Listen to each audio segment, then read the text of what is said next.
Right now, Martin County Sheriff's deputies and forensic teams are making their way to burn sites in the Hungry Land Preserve to search for more of Tricia Todd's remains. Crews spent today sifting through grass and dirt at the preserve. Deputies found some of Tricia's remains buried, they say, about 3 miles inside the Hope Sound Preserve. Tricia's ex-husband led deputies to the site, they tell us, saying this is where he had buried her. Alyssa Hyman is at the preserve with an update.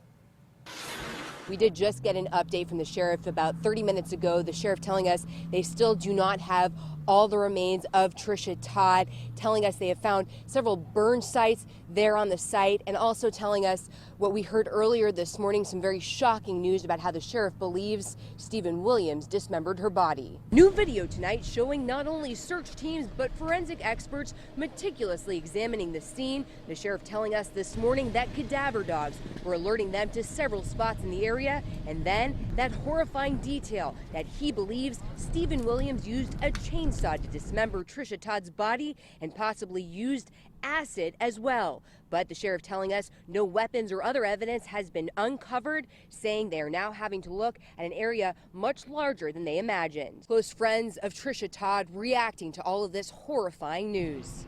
To say that this past month has been difficult is an understatement. However, I've had a front row seat in witnessing a family exemplify the love of Jesus Christ through incredibly difficult circumstances.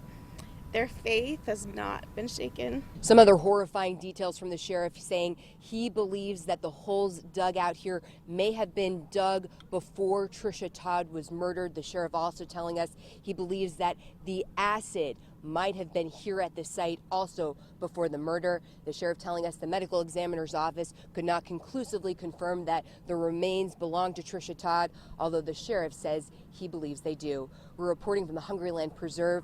Alyssa Hyman, WPTV News Channel 5. Last night, Stephen Williams pleaded no contest to second-degree murder in exchange for 35 years in prison. However, that deal could change if a court determines that he broke the terms of his plea deal. Then, if that is what happens, he could go to trial. The Martin County Sheriff and State Attorney's Office says that Williams did not disclose a second location of Tricia Todd's remains, putting the deal in jeopardy. If a court determines that he did not do that, then that potentially negates the deal and subjects him to possible life in prison. Williams' sentencing is currently scheduled for June 24th. He is on suicide watch at the Martin County Jail.